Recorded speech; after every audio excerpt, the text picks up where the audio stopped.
Hola, esto es Radio Sefarad y estas son las noticias comentadas un día más por Jorge. ¿Qué tal? ¿Qué tal, Alejandro? Vamos con los titulares. Un cohete desde Gaza impacta en Sderot y el ejército israelí responde atacando un campo de entrenamiento terrorista. El atentado en la boda kurda en Turquía fue obra de un adolescente de Daesh. Según el presidente egipcio, Putin se ofrece para patrocinar negociaciones de paz directas entre israelíes y palestinos. Los jefes de gobierno de Italia, Francia y Alemania se reúnen para discutir, entre otros temas, sobre colaboración en seguridad. Tras estas noticias, iremos con la agenda cultural.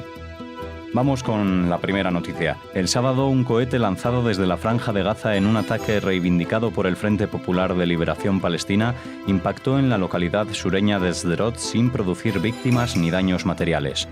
Poco antes del suceso, el grupo terrorista había prometido vengarse por la permanencia en prisión de un terrorista que había completado su condena. En respuesta, y dado que Israel responsabiliza a Hamás de todos los ataques que provengan desde el enclave donde gobierna con mano de acero, su ejército atacó un campo de entrenamiento de terroristas en el norte de la Franja con misiles y proyectiles de tanque, produciendo 3 palestinos heridos. El anterior cohete lanzado desde Gaza el 1 de julio pasado impactó en una escuela de la misma localidad que afortunadamente estaba vacía en ese momento.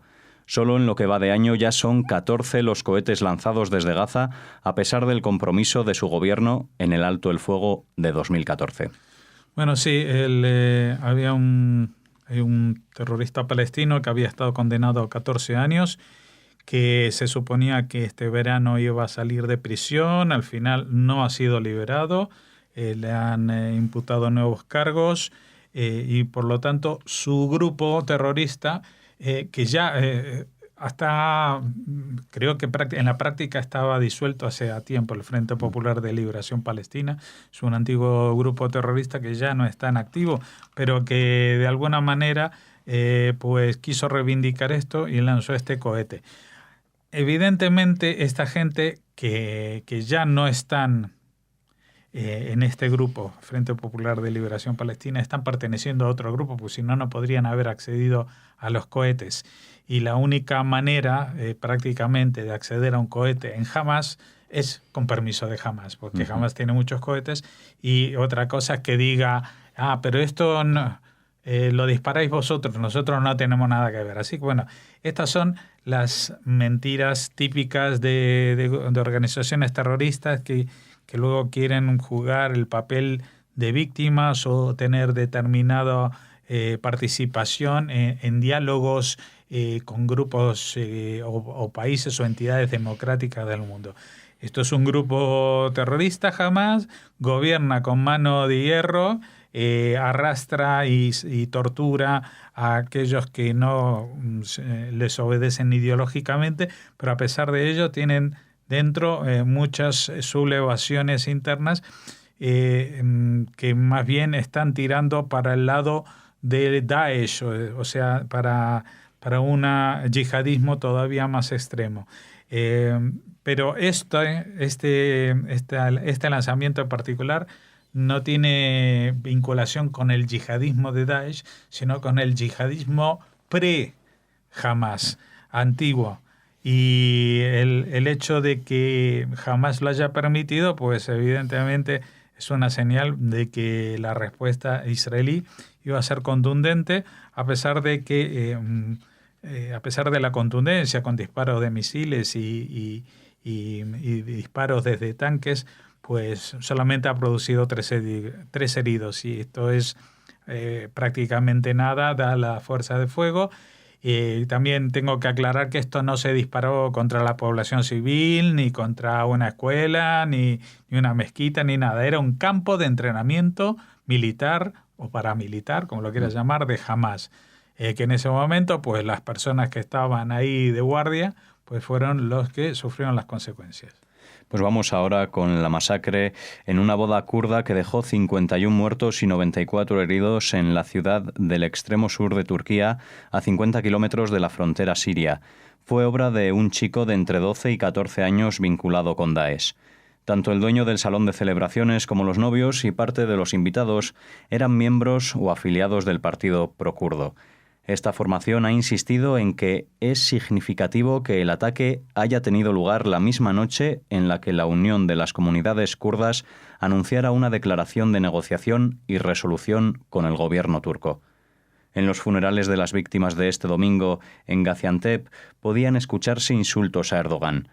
Como ocurrió tras el ataque en Ankara de 2015, la minoría izquierdista kurda culpa al gobierno de no haber utilizado los dispositivos de seguridad para frenar el atentado. Sí, bueno, cuando se supo el fin de semana de un atentado en Irak, lo primero que ya se apresuraron los medios en español, por lo menos que son los que consulté, a decir de que esto era obra de la oposición kurda, cosa que me llamó la atención porque tal como está la represión en Turquía, que la oposición kurda arroje bombas y mate era difícil. Segundo, porque en general los grupos pro-kurdos en Turquía atentan contra estamentos relacionados con el poder, contra policías, soldados, gendarmes, ministros, etcétera, pero no contra la población civil. Y tercero, que cuando se supo que esta era una boda de gente kurda, pues no tenía ningún sentido que fueran los kurdos que mataron. Entonces quedó claro que no eran las kurdas. Pero ¿por qué surgió esta noticia y por qué no se ha desmentido? Porque no es de recibo para el gobierno kurdo que en su propio territorio los de Daesh, en vez de atacarles a ellos como representantes del mundo libre, estén atacando a sus enemigos, a los kurdos.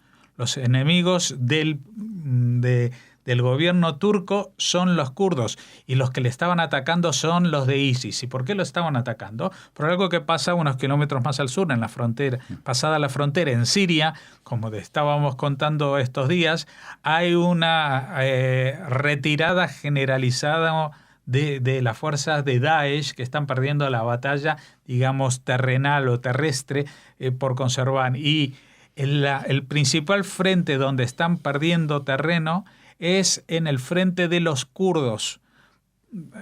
Hablemos, claro, en Siria hay muchas guerras dentro de esta guerra civil. Una que es la que enfrenta al presidente contra todos los demás, pero también hay una guerra, por ejemplo, de los kurdos contra ISIS, contra Daesh, y de los kurdos contra el gobierno central de Siria, y por tanto también reciben bombardeos indiscriminados de Rusia. Por eso esta misma semana los americanos advirtieron a los rusos que no bombardeen más las posiciones de los kurdos, que los kurdos están allí combatiendo a Daesh. ¿Por qué Rusia está bombardeando a los kurdos? Porque Rusia, tal como hemos hablado esta misma semana, tiene un acuerdo con Turquía y ese acuerdo de sojuzgamiento pasa por solucionarle el problema kurdo. Si les dan, digamos, esperanzas a los kurdos de que van a tener su propio territorio, su propia nación, que aquí habría que explicarlo más ampliamente, pero ya lo hemos hecho en muchas ocasiones. El pueblo kurdo es uno de los pueblos más antiguos de Oriente Medio. Y en el reparto de 1917, pues las líneas se trazaron sin tomar en cuenta sus reivindicaciones para nada. Y esto ha sido un problema. Ellos ocupan una gran parte de Turquía, una parte de Siria y una parte incluso de Irak. Así que están en el norte de Irak hoy en día como un ente autónomo, están en el norte de Siria hoy en día como un ente autónomo, y están en Turquía sin ninguna garantías para ningún tipo de actividad. Así que este atentado se puede leer primero con la óptica de un conflicto externo aprovechado nuevamente por el gobierno de Erdogan para decir estos son nuestros enemigos, cuando en realidad los dos que se están matando allí son sus enemigos. Y segundo, me gustaría destacar otro punto esencial, que es el hecho de que ha sido un adolescente de 12 a 14 años, y esto ha llamado la atención. Por supuesto, no ha llamado tanto la atención que si el mismo atentado hubiera tenido lugar en París o en Bruselas. Pero incluso siendo en Turquía les ha llamado la atención cuando tampoco no es ningún invento, porque ya hace 20 años, desde la primera intifada y la segunda intifada, especialmente en Israel, a principios del siglo XXI, ya se utilizaban niños de 12 y de 13 años cargados de explosivos para enviarlos a la muerte segura, y muchas veces enviados por sus propios padres. Esto, que parece una aberración, lo es, pero sigue siendo una aberración no solamente soportada, sino instigada, favorecida por el sistema educativo palestino, que sigue considerando a estos niños como mártires y héroes y les edifican plazas y estatuas en los territorios donde tienen cierto control. Pues hablamos ahora del presidente egipcio Abdel Fattah al-Sisi, que manifestó que el presidente ruso Vladimir Putin ha ofrecido patrocinar negociaciones directas entre Israel y la autoridad palestina. Sisi también advirtió que la reconciliación entre Hamás y la Organización para la Liberación Palestina es un prerequisito para la creación de un Estado palestino. El presidente palestino Mahmoud Abbas informó recientemente a El Cairo que ya no se opone a una iniciativa de paz regional tras haberse expresado anteriormente fuertemente a favor de la iniciativa promovida por Francia. Según ha trascendido en algunos medios, oficiales egipcios e israelíes están trabajando sobre una cumbre para antes de fin de año en El Cairo o en la ciudad balnearia de Sharm el Sheikh. Bueno, esto es lo que iba a pasar. Esto lo dijo Netanyahu y todo el mundo se tiró de los pelos. Dijo, ¿cómo va a decir eso? Y que esto, que lo otro. ¿Qué dijo Netanyahu? Que la propuesta francesa, que era esta que se llevó al Consejo de Seguridad de Naciones Unidas y finalmente no pasó, que era que Israel negociaba la paz con las condiciones que decían los palestinos, o en 3 años había una declaración unilateral de todo el mundo de una entidad palestina, lo que era un absurdo, porque se opone a las leyes y el derecho internacional y a la Carta Fundacional de Naciones Unidas hacerlo de esa manera. Una vez que fracasó esto, ya dijimos, la semana pasada contamos cómo Mahmoud Abbas pilló una rabieta y pidió inscribirse en 22 organismos internacionales, incluido el Tribunal Penal Internacional, y cómo Netanyahu le advirtió de que eso iba a ir más en su contra que en contra de Israel. Pero más allá de todo eso, resulta que una vez que se va al traste esta iniciativa, y a pesar de la rabieta, dice ahora Mahmoud Abbas que tras haberse expresado, bueno, ahora ya no se opone a una iniciativa de paz egipcia. Después de todo esto dice, bueno, ya como no pudimos hacerla como queríamos, pues vamos a ver qué pasa con esto. ¿Qué quiere decir que es esto? No quiere decir que Mahmoud Abbas vaya a trabajar por esta iniciativa de paz, porque el negocio palestino está en no llegar nunca a la paz y ser siempre alguien subsidiado por los gobiernos internacionales. Mira, Alejandro, te voy a dar un dato que hoy pueden corroborar los oyentes en el vídeo pequeño que tenemos colgado a la derecha de nuestra página. Desde los acuerdos de Oslo, los acuerdos que se firmaron entre Israel y los palestinos para ir en el camino, iniciar el camino hacia la independencia de un Estado palestino, Arafat, el primer presidente que tuvo la entidad palestina, la autoridad palestina, convenció a todos los estados de que todas las ONGs que estaban ayudando al desempeño y desarrollo de la sanidad, de la educación, de 80.000 temas en el territorio palestino, que en vez de darles el dinero a ellas, se lo dieran a la autoridad palestina. Desde entonces, estamos hablando desde 1994 hasta ahora, han pasado 22 años, ¿no? Pues la cuenta que se ha hecho es hasta el 2015, o sea, 21 años. En 21 años, los palestinos, la Autoridad Nacional Palestina ha recibido del mundo, de naciones occidentales, de naciones árabes, también de España, escucha la cantidad, 31.000 millones de dólares.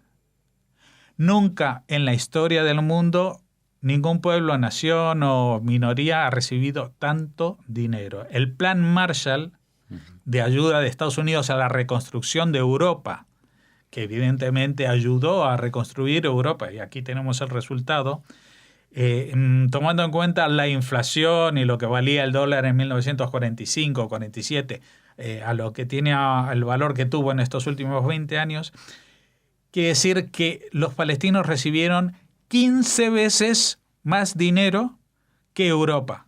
O sea que tendrían que tener la sociedad de bienestar que tiene Europa, incluso 15 veces más. Pero no solamente eso, que no consiguieron eso ni 15 veces más ni igual, sino que están en la misma situación, porque esos 31.000 millones de dólares se han destinado a las cuentas particulares de los dirigentes palestinos, entre ellas el propio Arafat, que cuando murió, pues aparecieron ahí 3.000 millones de dólares. 3.000 millones de dólares. Aquí estamos acostumbrados a números astronómicos como lo de la familia Pujol, que son 1.000 millones. Este hombre en 4 o 5 años acumuló 3.000 millones de dólares del dinero de todos los demás. Bueno, el tema es que evidentemente esto es un negocio y mientras siga esta mentalidad de los líderes palestinos, no van a hablar de paz, van a hablar, pero no van a firmar absolutamente nada. Ya Arafat estuvo a punto de firmar 5 veces y le daban de todo, le daban Jerusalén,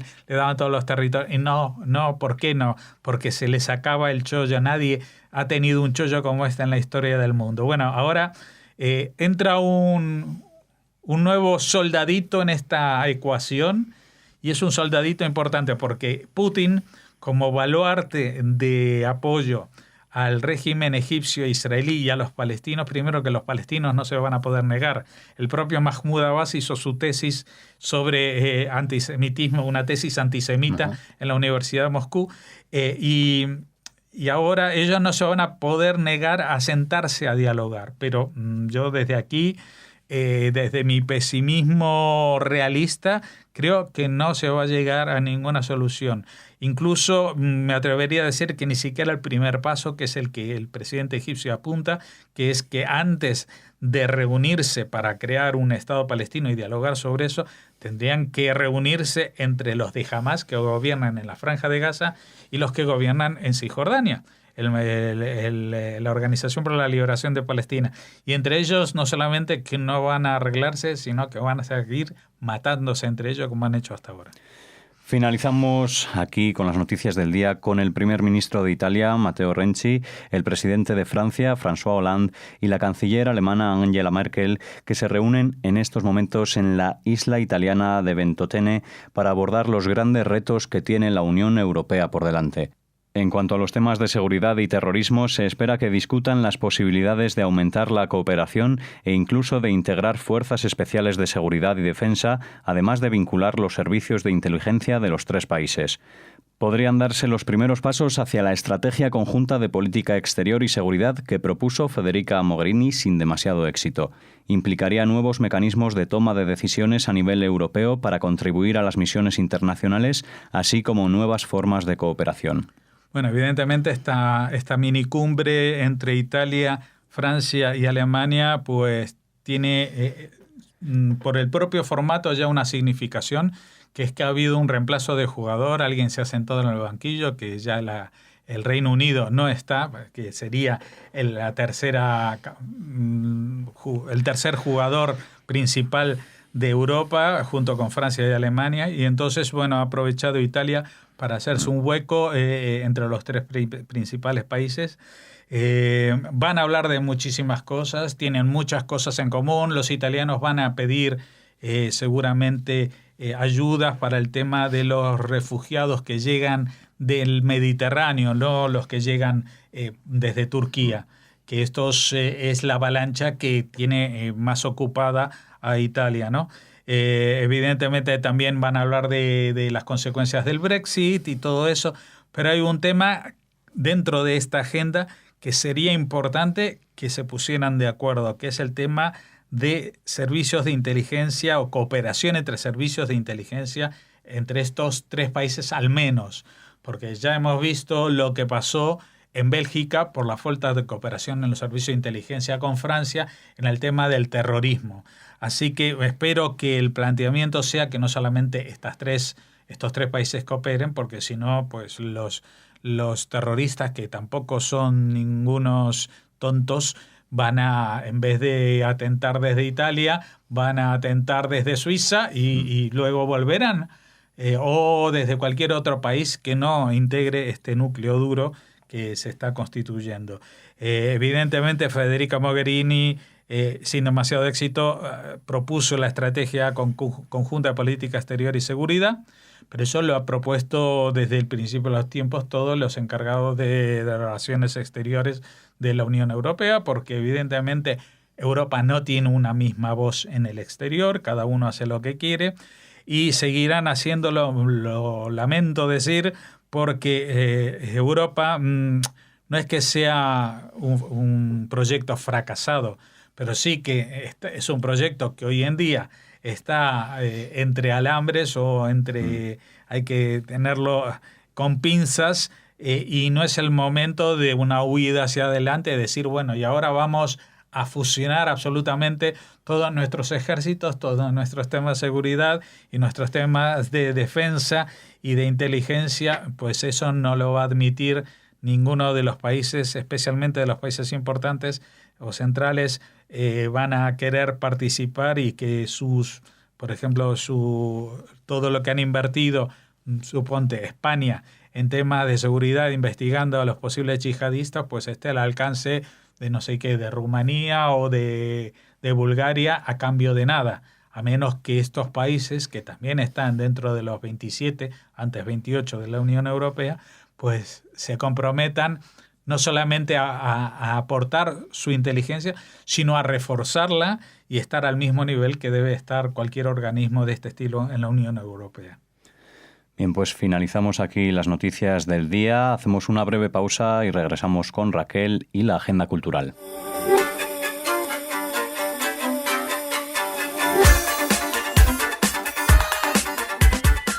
Regresamos, estamos hoy con Raquel de nuevo con la agenda cultural. ¿Qué tal, Raquel? Hola, Alex, muy bien. Bueno, ¿qué nos traes hoy? ¿Algo sobre el Instituto Cervantes en Tel Aviv? Sí, ya sabes que es uno de nuestros centros culturales favoritos en todo el mundo y además nos propone una mesa redonda interesantísima. Se llama De la lengua de la Biblia a la lengua de Cervantes, justo cuando conmemoramos el centenario del escritor español más universal. Bueno, y Ana Bejarano dialogará con el autor israelí, el conocidísimo escritor Abe Yehoshua. Ella es su traductora al castellano, así que muy pocas personas conocerán la obra de Abe Yehoshua, como nuestra querida Ana Bejarano, que siempre que la necesitamos acude a nuestra llamada y nos alegra mucho que participe en esta mesa redonda con la que inauguran la temporada de otoño en el Instituto Cervantes de Tel Aviv, y además coincide con el 80 cumpleaños del autor. Ah, mira. Yehoshua, ya saben, es uno de los escritores israelíes más traducidos en nuestro país y es conocido por su origen sefardí. Desde España viajará Ana Bejarano, que ha traducido algunas de las novelas de Yehoshua al español, por ejemplo, La novia liberada, Una mujer en Jerusalén, El cantar del fuego y Caridad española. Los dos conversarán sobre la identidad sefardí del escritor, los temas abordados en sus obras y la aceptación de sus libros entre los lectores y la crítica españolas. Muy bien. Así que muy interesante. Será el 5 de septiembre a las 7:30 de la tarde. Bueno, pues apuntado queda en la agenda, que ya estamos cerquita. Bueno, pues puestos a apuntar cosas en la agenda, Alex, tienen que preparar nuestros oyentes muchas hojas porque se acerca la Jornada Europea de la Cultura Judía 2016. Aquí en Toledo, aquí cerquita de Madrid. Empezamos hablando de Toledo. Se va a desarrollar en todas las ciudades de la red de juderías. Va a haber muchísimas actividades. Intentaremos hablarles de la mayoría de ellas, pero claro, nos ha parecido bien empezar en la capital de Sefarat, en Toledo. Bueno, pues allí habrá un bus turístico teatralizado. Se realizará un recorrido por Toledo este domingo 4 de septiembre. Los pases serán a la 1 y a las 2 del mediodía. Hay que reservar previamente, eso sí. También habrá un tren turístico a las 12 de la mañana y durante el recorrido el tren realizará una panorámica de la antigua Toledo y recorrerá el pintoresco barrio de la Judería, donde se obsequiará a los a los que viajen en el tren, que vayan con una pieza de mazapán estrella de Sefarad. Ah, mira. Así que nos imaginamos el diseño, que seguro que es muy bonito. Nos imaginamos que será un Maguen David, porque si es una estrella de Sefarad. Así que nada, después ya alimentados con el mazapán típicamente toledano y sefardí, habrá un taller de caligrafía en hebreo, davar, el hecho y la palabra en una palabra. Así se llama este taller de caligrafía, que será a las 12:30 de la mañana de este domingo 4, y también habrá un taller para familias sobre gastronomía. Este caso es un poquito más temprano, a las 11:30 en el Museo Sefardí. Bueno, buena oportunidad para trabajar con las manos, tanto la caligrafía Exacto. como la cocina y la gastronomía. Muy Exacto. bien. Bueno, esto es las actividades de la Jornada Europea de la Cultura Judía propiamente dicha, pero hay actividades en Toledo a lo largo de la semana, en una semana que han querido llamar Semana Sefardí, Lenguas Judías. Uh-huh, así que bien. seguiremos hablando atentos de Toledo. a esta semana. Sí. Muy bien, y ahora nos traes una triste noticia, ¿no? Bueno, a ver, triste sí, porque siempre que fallece alguien es un evento no muy alegre, pero si se trata de un revisionista histórico de la derecha alemana, bueno, pues nuestra desolación bueno, es un no poquito llega al menor. corazón, ¿no? De esa manera, Pero bueno, tampoco nos alegramos, solo les informamos de que ha muerto el historiador alemán Ernest Nolte, que era apóstol del revisionismo histórico de la derecha alemana. Murió en Berlín a los 93 años y él fue uno de los protagonistas clave de la llamada disputa de los historiadores, que él mismo desató con un ensayo publicado en un diario alemán el 6 de junio de 1986 titulado El pasado que no quiere pasar. En ese artículo, según sus críticos, Nolte relativizaba los crímenes del nacionalsocialismo y los presentaba como una reacción a los crímenes del estalinismo. Decía, no fue el Gulag anterior a Auschwitz, no fue el asesinato de clase de los bolcheviques el antecedente lógico y fáctico del genocidio de los nazis. Esto se preguntaba Nolte en este ensayo. Concluía que la política de los nazis había sido a la postre una respuesta a la amenaza existencial que representaba el bolchevismo. Seguro que ustedes están haciendo el comentario, así que yo lo voy a obviar porque es evidente lo que pretendía este historiador, de alguna manera disculpando y explicando la actuación de los nazis. El artículo de Nolte generó una respuesta del filósofo y sociólogo Jürgen Habermas, publicada en otra publicación, en este caso un semanario, el Die Zeit. Habermas acusaba a Nolte de ponerse a la cabeza de un grupo de intelectuales neoconservadores que procuraba liberar a los alemanes de su responsabilidad histórica, negando el carácter único y sin precedentes del Holocausto. Bueno, ha fallecido Ernest Nolte. Queríamos traer esta noticia a la agenda cultural y así acabamos por hoy. Bueno, Raquel, pues muchas gracias. Terminamos aquí la agenda cultural de hoy. Regresaremos mañana. Hasta mañana. Hasta mañana.